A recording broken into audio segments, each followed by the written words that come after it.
le temps à pleurer que de se focaliser sur ce que Dieu dit. Si Dieu a dit, écoutez-moi très bien, si Dieu a dit que cette année, tu dois te marier, si tu te focalises sur ce que Dieu t'a montré, et tu cherches, parce que lorsque Dieu dit ceci, voici ce qui va se passer dans ta vie.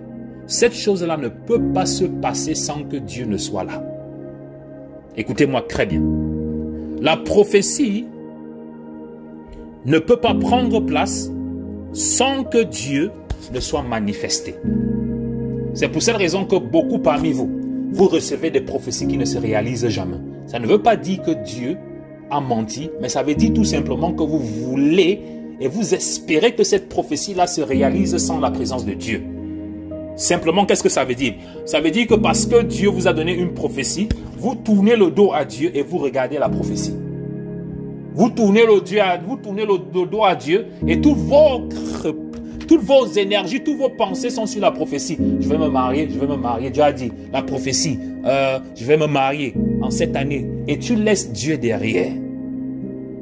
Comment ce mariage-là va se réaliser sans Dieu? Parce que c'est lui qui donne la prophétie et c'est lui qui est la prophétie. Jusqu'à ce que tu apprends à commencer à marcher avec lui. C'est lui qui va réaliser cette prophétie-là, ce n'est pas toi. La prophétie ne se réalise pas seule. Écoutez-moi très bien. C'est pour ça que vous voyez, il y a des prophéties qui ne se réalisent pas. La prophétie ne peut pas se réaliser seule. Parce que la prophétie, elle est Dieu elle-même. Donc si tu veux que cette prophétie se réalise, sans que Dieu ne soit là, tu attendras jusqu'à dans la tombe. Jusqu'à dans la tombe, tu attendras. Donc, lorsque Dieu dit ceci au peuple d'Israël, je vous emmène dans cette terre-là. J'ai promis ça à Abraham, je n'ai pas promis ça à vous. Ce n'est pas à vous que j'ai promis. Donc, c'est la même chose que tout ce que Dieu fait dans nos vies, ce n'est pas pour nous. Parce que Dieu a promis à Jésus-Christ. Donc, tout ce que Dieu fait dans nos vies, la promesse n'est pas faite en nous, la promesse a été faite à Jésus-Christ. Donc, tout ce que nous accédons, c'est au travers des dons. C'est pour ça que lorsque vous venez vous mettre devant Dieu, vous commencez à dire Dieu, Dieu, pourquoi? Dieu ne vous doit rien. Écoutez-moi très bien. Parce que ce n'est pas vous qui êtes mort sur la croix. Donc lorsque je vais me mettre devant Dieu pour demander quelque chose, je ne peux pas aller demander à Dieu comme si Dieu me doit quelque chose. Comme s'il m'est redevable. Dieu ne nous est redevable de rien. La seule personne dont Dieu est redevable, c'est qui? C'est Jésus-Christ. Donc tout ce que Dieu fait dans nos vies, Dieu ne le fait pas pour nous, mais Dieu le fait pour Jésus-Christ. C'est très important. C'est pour ça qu'on dit que sans Jésus-Christ, tu ne peux rien recevoir. Rien ne peut s'accomplir dans ta vie. C'est pour ça que Jésus-Christ dit ceci, je suis le chemin, la vie et la vérité.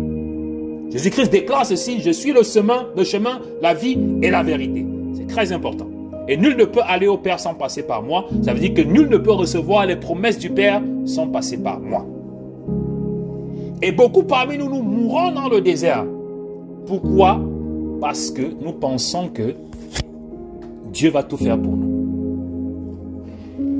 Nous pensons que Dieu va tout faire pour nous. On meurt dans le désert. Et je vous ai donné l'exemple, c'est très important.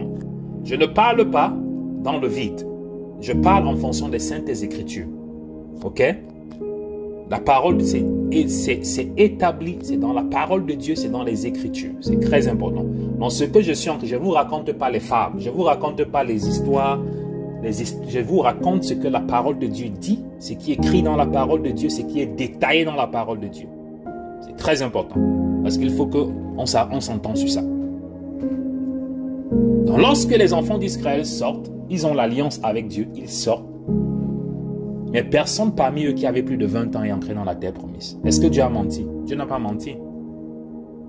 Mais ils sont tous morts dans le désert. Même Moïse, le libérateur, il est mort dans le désert. Et beaucoup parmi nous, nous mourrons dans le désert. Pourquoi? Parce qu'on pense que Dieu va tout faire. Et c'est ce que le peuple d'Israël pensait. Ils pensaient que Dieu allait tout faire pour eux. Ils pensaient que Dieu allait tout faire pour eux. Parce que nous sommes les enfants d'Abraham, on peut faire n'importe quoi. Parce que nous sommes les descendants d'Abraham, on va faire tout n'importe quoi, on va entrer dans la terre promise. Parce que nous sommes les enfants de Jésus-Christ, on peut tout faire, on va entrer dans la terre promise.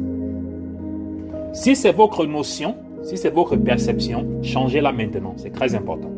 Je dis toujours ceci, je prêche un évangile réalistique. Mon évangile, elle est réalistique. Je ne prêche pas les fables pour faire plaisir aux gens. Si c'est votre perception en pensant que parce que vous avez donné votre vie à Jésus-Christ, tout va se réaliser dans votre vie, vous allez finir dans le désert, vous allez mourir dans le désert, sans entrer dans la terre promise. Je ne suis pas en train de le dire pour vous faire peur, mais je suis tout simplement en train de le dire pour que vous compreniez. Soyez transformés par le renouvellement de vos craintes. Parce que cette génération que nous avons aujourd'hui, les chrétiens que nous avons aujourd'hui, souvent je reste comme ça, je mets ma main sur ma face. La qualité de chrétiens qu'on a aujourd'hui, la qualité de chrétiens que nous avons, parfois je me demande où ils ont reçu Jésus-Christ. Je ne dis pas ça parce que je veux me moquer, mais parfois je pose la question. Mais qu'est-ce qui n'a pas marché? Mais ce qui me réconforte, c'est que le même degré d'incrédulité que nous avons aujourd'hui dans l'Église, c'est le même degré d'incrédulité que le peuple d'Israël avait. Donc c'est ça, parfois quand je regarde, je dis que ok, ça n'a pas commencé aujourd'hui. Le degré d'incrédulité que nous avons, mais ce qui me dérange beaucoup dans ça, c'est que nous avons plus que ce que le peuple d'Israël avait. Nous avons plus que Dieu a voulu rectifier ça et Dieu a ajouté quelque chose de plus. Parce que dans le peuple d'Israël, ce n'était que Moïse qui pouvait parler à Dieu. Seul. Et Dieu ne les parlait pas. Parce qu'à chaque fois que Dieu disait que si je vous parle, vous allez tous mourir. Le peuple d'Israël. La seule personne que Dieu parlait, c'était Moïse. C'est pour ça que Dieu appelait Moïse, viens. Moïse vient, Dieu dit à Moïse, va les dire que moi Dieu j'ai dit ceci, qu'ils doivent faire ceci. Maintenant Moïse parle et dit, Dieu a dit qu'il faut faire ceci. Donc il n'avait pas cette proximité avec Dieu. Donc on peut encore comprendre que ils étaient en train de communiquer avec un Dieu dont ils ne connaissaient pas, parce que la seule personne qui parlait à Dieu c'était Moïse. Donc ils ne savaient pas si Moïse mentait ou si Moïse disait la vérité, il disait seulement. On peut encore comprendre que peut-être, mais nous, cette dispensation où Dieu décide de venir, nous donne la possibilité de venir habiter dans toi. Dieu décide, donne la possibilité de communiquer avec toi. Maintenant, la question que je pose, la raison de ton échec là, c'est quoi?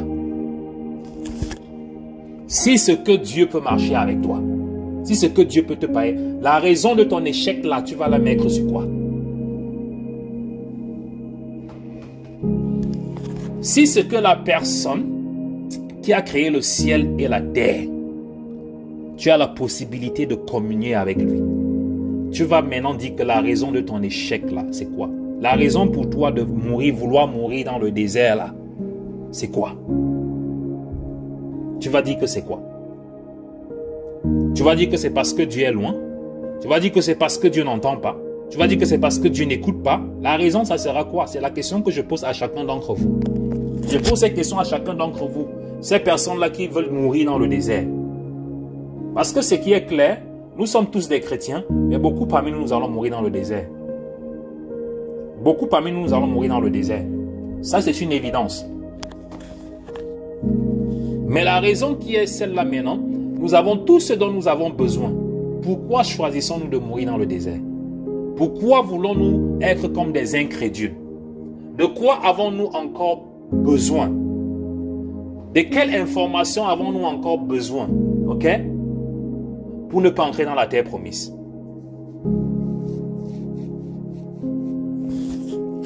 De quoi avons-nous besoin encore? Quelle information avons-nous besoin pour entrer dans la terre promise? Je dis, parmi les 2 millions là qui sont sortis, on enlève les enfants. Il n'y a que 2 qui sont entrés, qui avaient plus de 20 ans. Caleb et Josué. Moïse dans le désert. Aaron dans le désert. Ils sont tous morts dans le désert. Les 2 premiers fils de Aaron morts dans le désert. Donc c'est ça. Pourquoi? Parce que ils avaient cette même mentalité que nous avons aujourd'hui, penser que Dieu va tout faire pour nous. Lorsque l'homme de Dieu vous dit, venez prier, Vous pensez que lorsque l'homme de Dieu vous demande de venir prier, c'est parce que l'homme de Dieu n'a rien à faire. Lorsque tu viens prier, ce n'est pas pour moi que tu viens prier, c'est pour toi, c'est pour ta destinée, c'est pour ta vie. Ce n'est pas pour moi. Parce que moi-même, je dois prier pour ne pas mourir dans le désert. C'est une marche perpétuelle. Mais lorsqu'on dit il faut jeûner, il faut prier, on vous donne des instructions, vous ne voulez pas suivre. Mais vous tournez dans le désert. Le peuple d'Israël a fait 40 ans dans le désert, alors qu'il devait faire 11 jours. C'est très important. Le trajet entre l'Égypte, après qu'ils aient traversé la mer Rouge, et entré à Canaan, c'était 11 jours s'ils allaient tout droit. 11 jours. Donc ils devaient faire ce trajet en 11 jours. Mais ils se sont retrouvés en train de faire 40 années. 40 années pourquoi? Parce qu'ils étaient têtus. Lorsque Dieu dit faites ceci, ils ne veulent pas faire. Et c'est comme ça qu'ils ne faisaient que tourner dans le désert. Ils partaient d'un point à un autre point. Mont Horeb, après ils partaient Mont Sinaï. Donc ils faisaient que tourner dans le désert. À cause de quoi? À cause de leur incrédulité et de leur désobéissance. Et beaucoup parmi nous aussi, j'ai dit c'est le reflet. Beaucoup parmi nous aujourd'hui, lorsqu'on dit, Dieu n'a pas dit que c'est le diable qui les a fait 40 ans dans le désert. Parce que souvent il faut donner un peu le repos au diable. C'est ça que dit souvent aux enfants de Dieu. Laissez le diable un peu se reposer. Parce qu'à la fin de la journée, on veut tout mettre sur la tête du diable. Ce qu'il connaît, ce qu'il ne connaît même pas, même ce qu'il ne connaît pas, on va mettre sur sa tête. Alors que nous-mêmes, notre propre incrédulité, c'est ça qui nous fait tourner dans le désert. Le diable n'avait rien à voir dans l'incrédulité du peuple d'Israël. Lorsque Dieu donne les instructions, ils ne veulent pas comprendre. Ils veulent faire ce qui les arrange. Mais pendant ce temps, ils ne font que tourner dans le désert. Ils tournent 10 ans, ils ne font que tourner. Et Dieu est là. Hein? Dieu est avec eux, avec Moïse. Dieu leur dit, allez ici. Ils font un pas, après ils font encore 20 pas. Ils font un pas derrière. Dieu les parle, hein? Mais ils ne veulent pas comprendre. Alors que Dieu a dit que je suis là. Qu'est-ce que ça veut dire? Ça veut dire que vous pouvez être là où il y a Dieu, mais vous mourrez dans le désert. Tous ceux-là qui sont morts dans le désert, le même Dieu qui les a fait sortir d'Égypte est ancré avec eux dans la terre promise. Dieu n'était pas absent un seul jour. Et une raison pour laquelle Dieu n'a jamais manqué, chaque jour, Dieu se rassurait qu'ils avaient leur nourriture. Pendant les 40 années, écoutez-moi très bien, pendant les 40 années que le peuple d'Israël tournait dans le désert, ils n'ont manqué aucun jour sans que leur nourriture n'ait tombé du ciel, la manne. Pendant 40 années. Donc ça veut dire qu'un jour, ils ne se sont jamais levés un jour où ils sont partis le matin, il n'y avait pas la manne. Donc qu'est-ce que ça prouve? Ça prouve que Dieu est fidèle. Lorsque Dieu dit quelque chose, Dieu se rassure que tout ce qu'il dit, c'est ce qui doit être. Et c'est ce qui arrive. Donc lorsque Dieu se lève et il déclare dans nos vies, cette chose que Dieu a déjà déclarée, c'est déjà là. Donc pendant 40 années, Dieu n'a pas manqué un seul jour où la nourriture n'était pas disponible. Jusqu'au point où ils sont arrivés, où ils ont commencé à dire à Moïse, Moïse, va dire à ton Dieu, c'est comme ça qu'il dit. Moïse, va dire à ton Dieu que nous on est fatigués de la manne là. Nous en Égypte, on mangeait la viande, on mangeait les pastèques. Maintenant, toi, tu viens nous faire manger la même nourriture tous les jours. C'est quoi? Va dire à ton Dieu là, Moïse. Nous, on n'a pas la viande, on ne mange pas la viande ici. Nous, en Égypte, on voyait la viande. Mais nous, on est ici là depuis. Ton Dieu là, c'est comme ça qu'il dit à Moïse, va dire à ton Dieu. Ton Dieu là, Moïse, nous, on veut rentrer en Égypte. Non, nous, on veut rentrer en Égypte. Parce que depuis, on n'a pas encore mangé la viande. En Égypte, on mangeait la viande. Et c'est comme ça qu'ils ont commencé à parler. Ils ont commencé à vouloir même lapider Moïse. Ils ont commencé à vouloir lapider Moïse. Voilà les gens qui étaient entre les esclaves. Hein? Les gens qui étaient les esclaves. Et c'est ça la mentalité. C'est comme ça que nous sommes. Voilà les gens qui étaient les esclaves. Hein? Qui pleuraient là-bas que Dieu vienne nous libérer. Pardon Seigneur. Oh, on souffre ici en Égypte. Oh, Dieu vient nous libérer. Dieu les a libérés. Maintenant, Dieu est en train de marcher avec eux. Et c'est comme ça avec beaucoup les enfants de Dieu. Hein. Dieu les a déjà libérés. Je ne peux pas calculer le nombre de personnes qui souffraient, qui sont venus me voir et j'ai prié pour eux. Ils ont fait des promesses, ils ont fait ceci, ils ont fait cela. Mais aujourd'hui, ces personnes-là, vous ne les voyez plus. Oh homme de Dieu, vraiment, je vais faire ceci. Quand Dieu va faire ceci. Le problème seulement que j'ai dit seulement, c'est que j'ai dit à ces gens-là que vous avez la malchance parce que je ne suis pas un mendiant. Je ne suis pas pauvre. Donc ça veut dire que je ne souffre pas. Donc quand tu fais ta promesse, tu n'es pas en train de me faire la promesse. Ne pense pas que tu vas venir me dire quelque chose, ça va m'influencer. Ça ne peut pas m'influencer. Mais tu es en train de faire ta promesse à Dieu, c'est pas à moi. Moi, je n'ai rien à voir là-dedans. Et c'est cette mentalité-là que nous avons. On pense que Dieu, on peut s'amuser avec Dieu. Beaucoup de personnes viennent, oh homme de Dieu, je vais faire comme ça. Homme de Dieu, je vais faire comme ça. Après, ces gens-là disparaissent. Lorsque Dieu les a déjà guéris, Dieu les a déjà touchés, ils repartent. Ils repartent. Je suis en train de vous donner les caractéristiques de comment les gens meurent dans le désert. C'est ce que je suis en train de vous dire. Je suis en train de vous donner les caractéristiques des gens. Ce genre de personnes-là, vous pensez qu'ils vont entrer dans la terre promise? Si tu as ce genre de mentalité-là, tu vas mourir dans le désert. Tu vas tourner et tu vas mourir dans le désert. Je suis en train de vous présenter les caractéristiques de comment les chrétiens meurent dans le désert. Comment ils ne voient pas l'accomplissement des promesses de Dieu dans leur vie, c'est simple. Et je suis en train de prendre comme exemple textuel le peuple d'Israël. Donc voilà Dieu qui les libère dans la souffrance, comme beaucoup de personnes. Lorsqu'ils souffrent, ils pleurent. Homme de Dieu, priez pour nous. Les hommes de Dieu, on prie pour vous. On ne dort pas, on prie pour vous, on jeûne pour vous. Mais à la fin de la journée, lorsque Dieu ouvre cette porte, Dieu écoute nos prières, Dieu vous aide, c'est nous qui devenons les mauvaises personnes. Ce que vous avez dit à Dieu maintenant, vous dites, oh, c'est tout ce qui passe de demander l'argent. Dieu a demandé l'argent. Vous avez montré nous. Vous commencez maintenant à côté la Bible. Voilà le peuple d'Israël maintenant qui est en train de dire à Moïse, va dire à ton Dieu qu'en Égypte on mangeait la viande. Nous, on ne veut plus marcher avec lui. On veut rentrer en Égypte. Les voilà qui disent qu'ils vont rentrer en Égypte, n'est-ce pas? Vous savez ce que Dieu a fait? Lisez vos Bibles. Vous savez ce que Dieu a fait? Dieu a dit à Moïse que ok. Moïse, ne discute pas. Dieu a dit que je vais répondre à leur demande. C'est ce que Dieu dit à Moïse, je vais répondre à leur demande. Moïse dit que, mais comment tu vas donner la viande?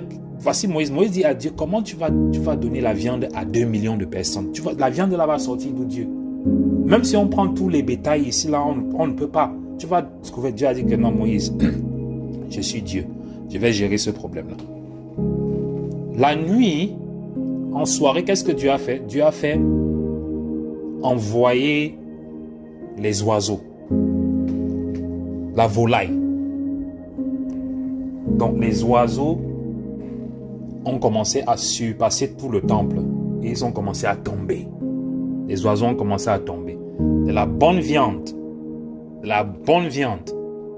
Les oiseaux là étaient même plus bons que le poulet. Pour ceux qui mangent le poulet là, bon, je n'étais pas là, je suis juste en train de... Mais tout seulement ça devait être bon. Parce que ce que Dieu donne n'est pas bon. Parce qu'on dit que la manne qui tombait du ciel avait le goût des raisins et du miel. Mais imaginez un peu. Donc ce que Dieu faisait tomber du ciel là, qui était sous forme de gâteau, la manne qui tombait du ciel. Donc ça avait le goût des raisins mélangés avec le miel un peu. C'est comme ça que le goût de la manne. Donc j'imagine que lorsque Dieu a envoyé les oiseaux là, la volaille là, ça devait être bon. Mais voici ce que Dieu a fait. Ils étaient contents, le peuple d'Israël était content. Oh, on a la viande, on va manger la viande, oh, la viande à gogo. Dieu les a laissé le temps de préparer leur viande. Ils ont tout préparé.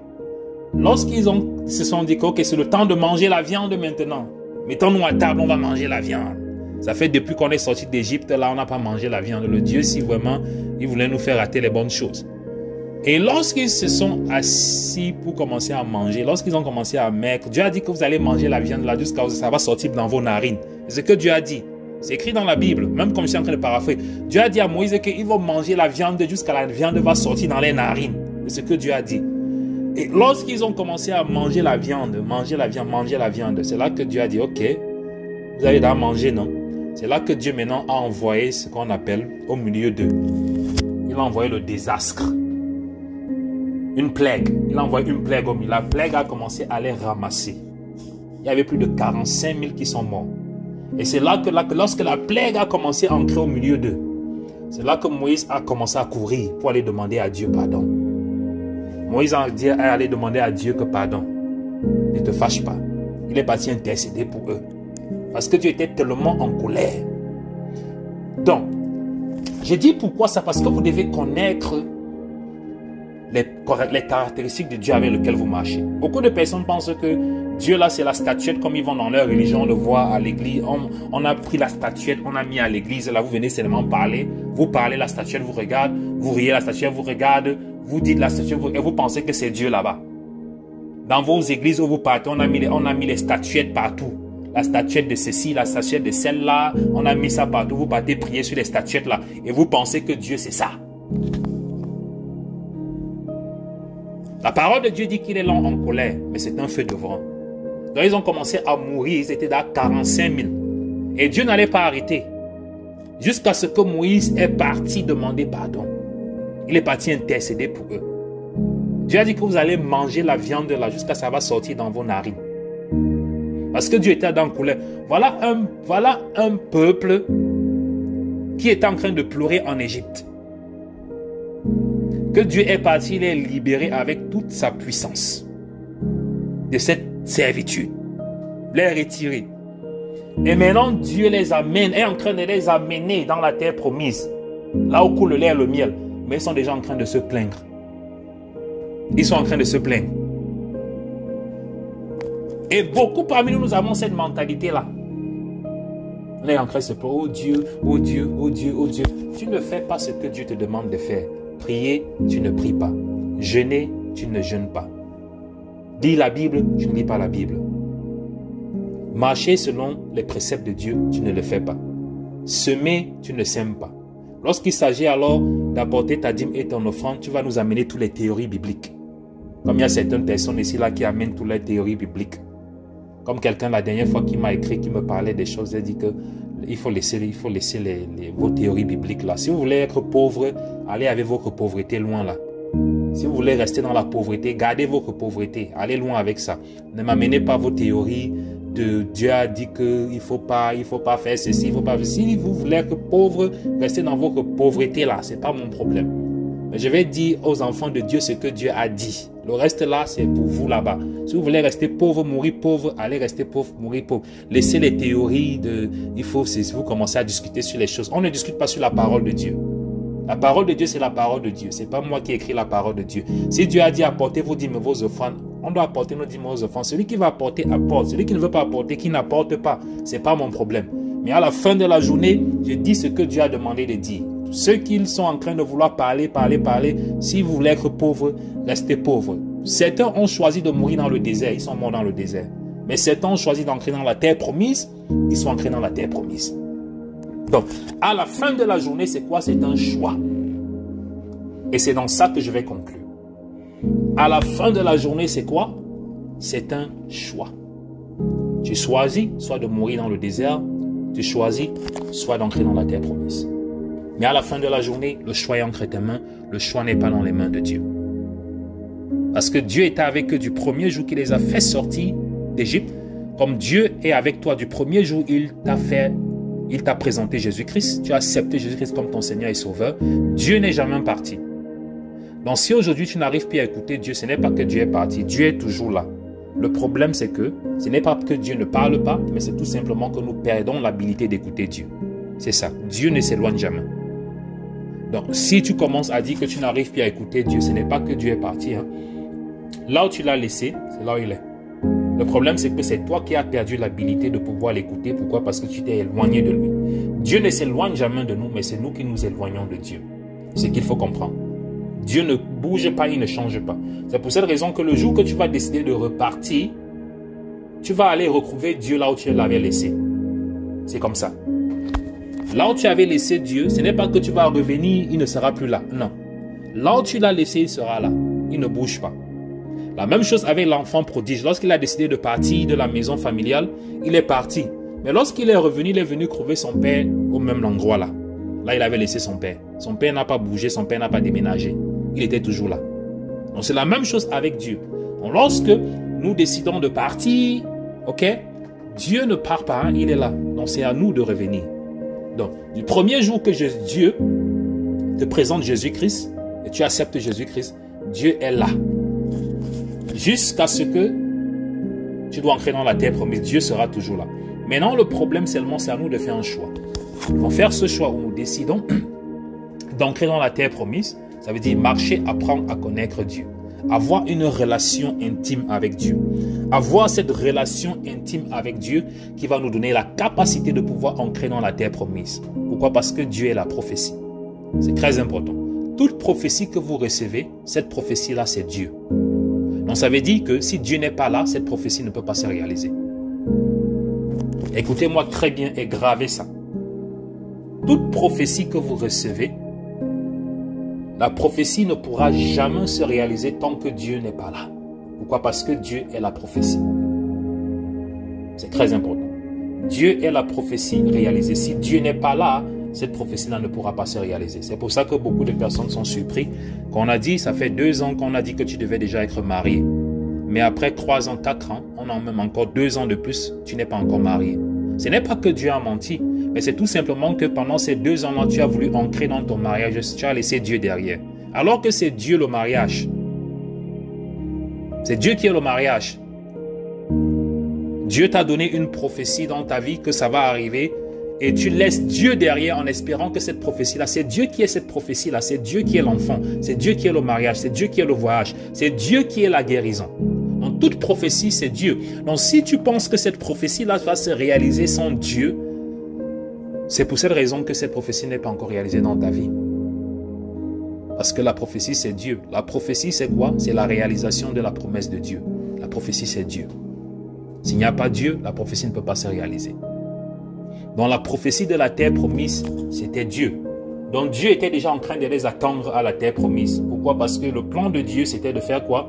C'était de les faire entrer dans la terre promise, afin que dans la terre promise, ils puissent faire quoi? Adorer Dieu. C'était simple. Donc chaque prophétie dans nos vies a un seul objet, un seul but. Chaque prophétie réalisée dans ta vie a un seul objet, c'est quoi? De glorifier Dieu. Dans tout ce que Dieu dit qu'il veut faire dans nos vies, la finalité c'est quoi? Glorifier Dieu. C'est pour cette raison que tout le temps je vous dis toujours, lorsque Dieu fait quelque chose dans vos vies, témoignez. Parce que c'est la raison pour laquelle Dieu opère le miracle dans nos vies. Lorsque Dieu fait quelque chose dans ta vie, tu dois témoigner parce que c'est la raison pour laquelle Dieu l'a fait. Dieu ne l'a pas fait, Dieu ne t'a pas guéri, Dieu ne t'a pas libéré. Dieu n'a pas libéré le peuple d'Israël de l'esclavage en Égypte parce qu'il avait peur d'eux. Non. Parce qu'il pleurait beaucoup. Non. C'est tout simplement parce que Dieu avait déjà fait une promesse à Abraham. La prophétie était déjà en marche. Donc lorsque Dieu vient les libérer, ce n'est pas parce qu'il pleurait, il souffrait beaucoup, non. Parce que Dieu fait quoi? Il accomplit toujours ses promesses. Dieu veille toujours que ce qu'il dit s'accomplit du moment où nous nous alignons avec lui. C'est très important, bien aimé dans le Seigneur. Donc lorsque Dieu décide de réaliser la promesse qu'il t'a faite au travers de la prophétie, parce que la prophétie c'est la promesse de Dieu. Lorsque Dieu décide d'accomplir cette promesse-là, ce que nous devons faire, c'est de le glorifier. Pourquoi? C'est la raison pour laquelle Dieu accomplit les promesses dans nos vies. Donc lorsque Dieu veut faire ancrer le peuple d'Israël à Canaan, dans la terre où coule le lait et le miel, ce n'est pas parce que Dieu voulait les faire manger le lait et le miel. C'était principalement pour que lorsqu'ils entrent à Canaan, qu'ils puissent glorifier Dieu dans Canaan.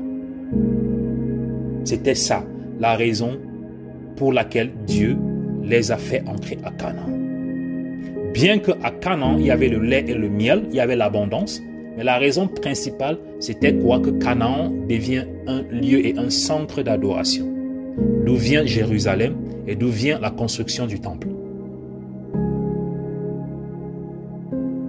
Donc, c'est la raison pour laquelle, lorsque Dieu parle dans ta vie, lorsque Dieu déclare quelque chose dans ta vie, la raison de cette déclaration, c'est tout simplement pour que le nom de Dieu soit glorifié. Tout ce que Dieu fait dans nos vies, c'est pour que son nom soit glorifié. C'est ça. C'est tout et c'est simple.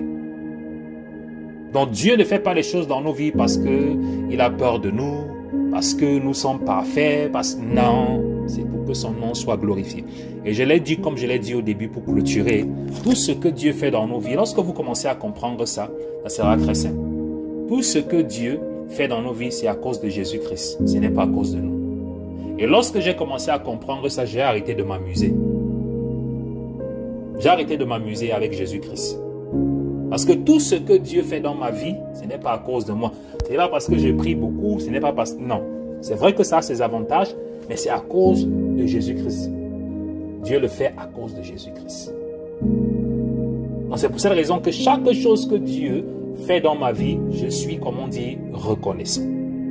Je suis reconnaissant. Pourquoi? Parce que il n'y a rien de tout ce que Dieu fait dans ma vie que je mérite. Il n'y a rien. Je le dis même en tant qu'un serviteur de Dieu qui sert Dieu en plein temps. Que je pouvais dire que non, c'est parce que je me sacrifie, parce que je sers Dieu, que non, c'est pour ça que Dieu doit me bénir. Non. Je n'utilise rien de tout cela. Mais je dis tout simplement que chaque chose que Dieu fait dans ma vie, je suis reconnaissant. Pourquoi? Parce que Dieu ne le fait pas à cause de moi, mais il le fait tout simplement à cause de Jésus-Christ. Donc Dieu ne m'est pas redevable. Gloire à Dieu.